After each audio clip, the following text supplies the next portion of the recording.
الصح ان احنا نجيب كام فوطه؟ تعالي هقولك نجيب كام فوطه.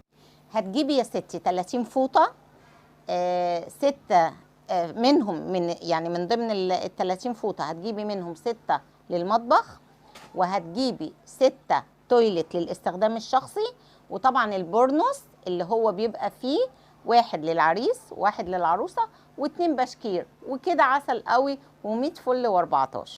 وال30 فوطه طبعا بيبقوا مشكلين 60 في 120، 50 في متر اللي هي لاستخدام الايد والوش، و70 في 140. واهم حاجه تكون خامه كويسه وحاجه نظيفه، مش بالكتره والله يا جماعه. انت كده مغطيه كل احتياجك من غير كركبه في الدولاب. ونصيحه بقى، وانت بتختاري الفوط ما تختاريش غير الفوط القطن، بلاش تجيبي الفوط القطيفه لانها ما بتنشفش